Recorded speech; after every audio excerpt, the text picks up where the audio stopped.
Hey everybody, welcome to Storm Talk. This is Way 3 News meteorologist Brian Good on this Friday night, filling in for Kevin Harnett tonight. And fairly quiet. The big story really has just been the cold weather, so when it comes to outlooks, not much to really talk about. Fairly quiet this weekend because we get cold air dominating lower 48. So cold, in fact, we've had snow flurries, been off and on throughout most of the afternoon and evening. They'll start to fade away now. We're getting into the nighttime period here, so the energy source for these guys is starting to wane off. There's still enough lift here with this boundary moving through to keep them going for a little bit longer, but they are beginning to fade away as we head through the darkness here. And you can see the skies even begin to clear up to the north, and we'll see that clearing trend work its way into our area later tonight, and that's when temperatures will really begin to drop off quite a bit here locally. In fact, here's some of the data that we're looking at overnight tonight. Down into the 20s we go. Early tomorrow morning, I would say right around 25 here in the city. Some locations, though, if you clear it out early enough, and that would likely be Indiana, I have a better chance to get down, say, 19 to 20 degrees compared to the warmer 25 we'll have here in the city. So by all means, the cold weather, it's not a record or anything, but it is going to be bitterly cold here, relatively speaking.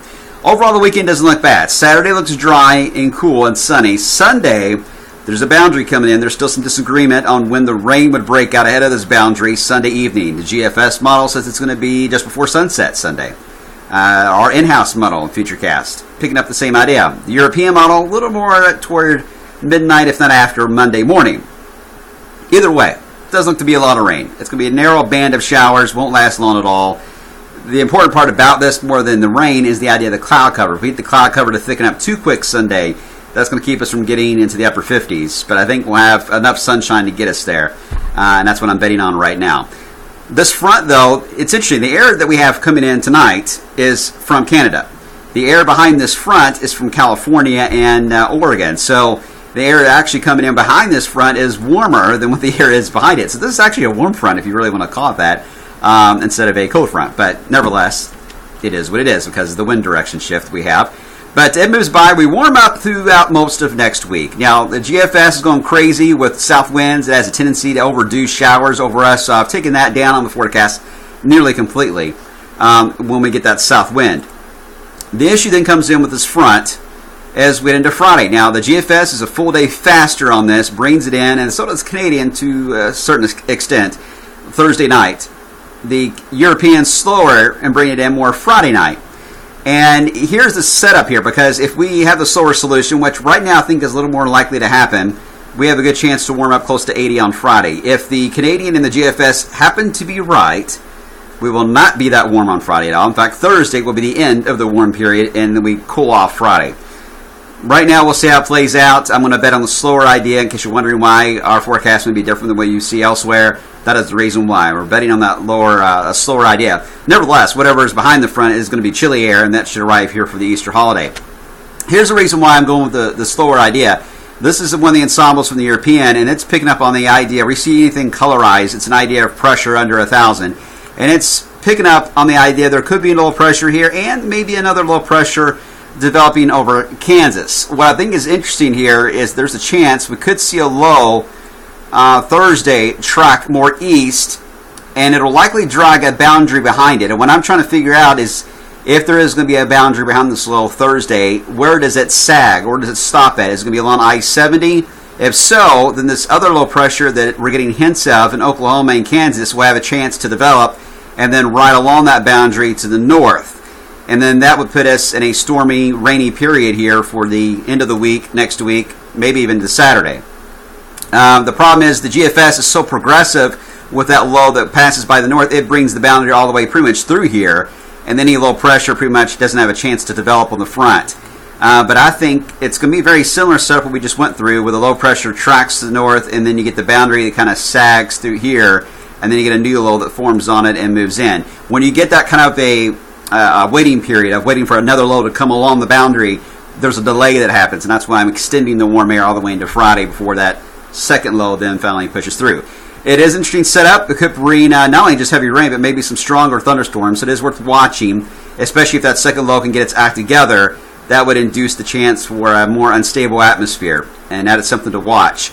If this is a weaker low and the boundary still laying here, instead of a severe weather setup, we get into a heavy rain setup, so flooding would then become an issue. So it's worth watching. Next Thursday, Friday, and this Saturday of Easter holiday weekend, still some debate there. So be patient with us on that part of the forecast. Don't change your Easter holiday plans or anything like that.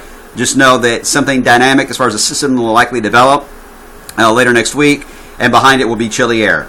Just got to balance it all out time-wise. So stay tuned for more on that. And the indices continue to indicate, especially the EPL, and I highlighted the wrong one. The NPL is still indicating a negative trend, which means the cold shots will continue, and at times they'll want to try to lock in for a 48-hour period at a time when they push to the area, and that likely will continue through at least mid-April, if not longer.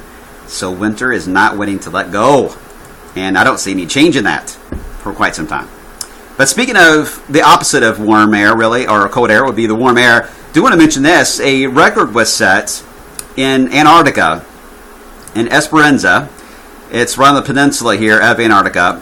They reached a temperature on Tuesday of 63.5 degrees. And according to records that have been kept since 1950, that is the warmest ever anywhere in Antarctica.